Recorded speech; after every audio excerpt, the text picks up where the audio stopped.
Hello students, let's begin accountancy. Our topic is interest on capital. आज हमें क्या करना है, थोड़ा सा डिफरेंस करना है।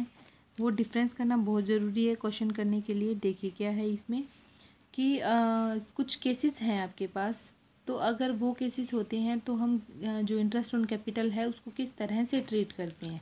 ठीक है, तो केस फर्स्ट है अपना कि when the partnership agreement is silent about the interest on capital. आपको पता है कि जब पार्टनरशिप एग्रीमेंट साइलेंट होता है तो इंटरेस्ट ऑन कैपिटल नहीं दी जाती। तो इसके लिए प्रोविज़न क्या बना कि कोई भी इंटरेस्ट ऑन कैपिटल उसमें अलाउ नहीं की जाएगी। No interest will be allowed on capital. Okay, ये तो इजी सा था। एक लास्ट भी है, ये भी देख लीजिए क्या है कि when the partnership agreement provide for the treatment, मतलब ये बोला जाता है कि आपको इंटरेस्ट ऑन कैपिटल जो है वो चार्ज करवानी है। Interest as a charge, as a charge मतलब बहुत ज़्यादा ज़रूरी है, चाहे आपको लॉस है प्रॉफिट है कुछ भी है, एज ए चार्ज आ गया तो इसका मतलब इसको चार्ज दे करवाना ही करवाना है, तो उसे full interest will be allowed करवाया जाएगा। ठीक है, ये चीज़ ध्यान रखना। ये दोनों ईजी थे।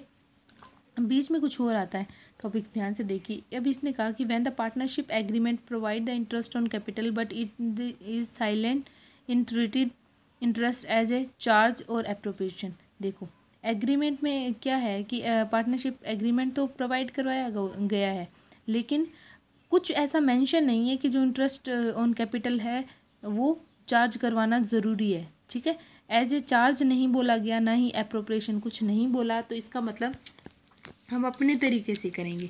क्या करेंगे, इसमें 3 कंडीशन आती है। पहला है कि अगर आपको लॉस हो जाए, अगर उसने नहीं बोला एज ए चार्ज है, तो अगर लॉस हो गया तो कोई इंटरेस्ट ऑन कैपिटल हम देंगे नहीं। ठीक है, इंटरेस्ट ऑन कैपिटल अलाउ करेंगे नहीं। बड़ा इजी है कि अगर लॉस हो गया तो इंटरेस्ट ऑन कैपिटल जो है वो अलाउ नहीं करेंगे। सेकेंड आता है कि when profit before the interest is equal to और more than the amount. Suppose कीजिए कि जो इंटरेस्ट ऑन कैपिटल वो 10,000 है और हमारा प्रॉफिट भी 10,000 इक्वल हो गया, या हो सकता है हमारा प्रॉफिट 12,000 हो, मतलब ज़्यादा हो गया। तो अगर ऐसी कंडीशन होती है तो उस टाइम आपका फुल इंटरेस्ट विल भी अलाउ किया जाएगा, क्योंकि पार्टनरशिप एग्रीमेंट तो है ना। ठीक है, तो उसको फुल अलाउ किया जाएगा। अगर चार्ज नहीं बोला तो भी फुल अलाउ किया जाएगा, ध्यान रखना। ठीक है, नेक्स्ट है when the profit before interest will is less than. अगर प्रॉफिट कम होता है, मतलब प्रॉफिट 8,000 का हो गया, बनता उनका 10,000 था, तो उस टाइम क्या किया जाएगा, हमें ये देखना पड़ेगा कि दोनों की जो अमाउंट है वो कितनी कितनी बनती है। मान लो एक की बनती थी 5,000 और दूसरे की भी 5,000 बनती थी, तो दोनों का पहले रेशो निकालेंगे कि रेशो आ गया 1:1 देना है दोनों को, तो आधा आधा हम 8,000 को आधा आधा बांट देंगे। ओके, ऐसे करना है। मैंने आपको पहले करवाया है, नहीं देखा तो अभी पीछे वाली वीडियो में देखिए जहाँ पे मैंने आपको इंटरेस्ट ऑन कैपिटल करवाया है। ठीक है, ओके। अब एक क्वेश्चन करते हैं, जल्दी से इलिस्ट्रेशन देख लीजिए कि इसमें कुछ केसेस हैं आपको सोल्व करना है। पहले देखिए उसने क्या किया, ए बी पार्टनर है, उनका शेयरिंग प्रॉफिट ये है, इस और उनकी जो कैपिटल है वो ये है। Show the distribution of profit in each of the following alternate, मतलब प्रॉफिट एंड जो है वो कैसे कैलकुलेट होगा। ओके, फर्स्ट है if the partnership deed is silent, partnership deed silent है और interest on capital and the profit for the year is 50,000। Interest on capital के लिए कुछ भी मेंशन नहीं है कि कितना दिया जाएगा, क्योंकि साइलेंट है। हो सकता है अगर साइलेंट में रेट भी दी हो तो भी हम उसको इंटरेस्ट ऑन कैपिटल नहीं देंगे।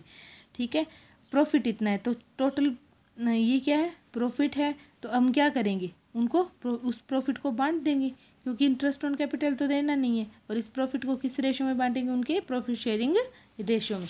देख लीजिए कैसे किया होगा। ओके, फर्स्ट ये रहा, देखो प्रॉफिट इतना था 50,000, देना कुछ है नहीं, इंटरेस्ट ऑन कैपिटल होता तो चार्ज करते, नहीं है तो इनको बांट दिए बस। ठीक है, सेकंड केस देखिए क्या है, if the partnership deed provide the interest on capital 8% per annum and the losses for the year is 50,000। अब की बार क्या है, लॉस दिया हुआ है आपको और इंटरेस्ट ऑन कैपिटल भी 8% दी हुई है, लेकिन ऐसा कुछ बोला है। देखो if the partnership deed provides interest on capital, partnership deed जो है वो प्रोवाइड करवा रही है इंटरेस्ट ऑन कैपिटल, बट कहीं भी ऐसा नहीं बोला है कि चार्ज है। चार्ज नहीं है तो हम क्या करेंगे, इसको लॉस को सीधा ट्रांसफ़र करेंगे, उनको इंटरेस्ट ऑन कैपिटल नहीं देंगे। बोला था ना सेकेंड लास्ट जो केस मैंने आपको करवाया था, इसको ये जो सेकंड केस था। ठीक है, इसका जो सेकंड केस था, इसका फर्स्ट, सेकंड का फर्स्ट, ओके, ये हो गया। इसके बाद थर्ड केस देखिए क्या है कि if the partnership deed provide the interest on capital 8% per annum and the profit for the year 50,000। अब इंटरेस्ट ऑन कैपिटल ये चार्ज करवा रही है 50,000। अब इनका इंटरेस्ट ऑन कैपिटल कितना कितना बनता है, अब देख लो आप, इनका 8% निकालो, इसका 8% निकालो, ठीक है, दोनों का 8% निकाला, कितना आया इसका 16,000 और इसका 8,000 आता है, इनको, ठीक है, ओके। 16,000 और 8,000 तो टोटल कितना होता है 24,000, ठीक है। तो ये देखो प्रॉफिट नहीं, 50,000 था, 24,000 कमी है, तो उनको पहले इंटरेस्ट ऑन कैपिटल दे देंगे, फिर जो बचेगा वो प्रॉफिट पार्टनर्स में बांट देंगे, ओके। नेक्स्ट देखिए आपका क्या है कि if the partnership deed provides for the interest on capital 8% per annum and the profit only 50,000। हमें पता है, अभी हमने देखा था कि जो इंटरेस्ट ऑन कैपिटल बनता है वो तो 24,000 था, ये तो ओनली 15,000 है। तो अब क्या किया जाए, तो हम देखेंगे कि जो दोनों पार्टनर्स हैं, ठीक है, क्या था, एक का बनता था 16,000 और दूसरे का बन रहा था 8,000। दोनों का क्या निकालेंगे रेशो, 3 से 30 कैंसिल, ये आ गया 2 और ये आ गया 1। ध्यान रहे हम उस रेशो में नहीं बांटेंगे जो उनका प्रॉफिट शेयरिंग रेशो है, हम उस जो प्रॉफिट है वो उसको इस रेशो में बांटेंगे, ओके। अब देखिए कौन सा था, केस नंबर 4 था आपका, ये देखिए, तो प्रॉफिट ये था, अब बांटेंगे किस रेशो में, इंटरेस्ट ऑन कैपिटल किस रेशो में देंगे उनको, इंटरेस्ट ऑन कैपिटल देंगे ना, प्रॉफिट तो बचा ही नहीं बांटने के लिए। प्रॉफिट ये था, इंटरेस्ट ऑन कैपिटल उनको दे देंगे, कितनी, इसको 2 देना है, कितने में से देना है 3 में से, क्योंकि टोटल 3 पार्ट करनी है ना, उसमें से 2 इसको देने हैं, तो इसको 10,000 और उसको 5,000 देने, ओके।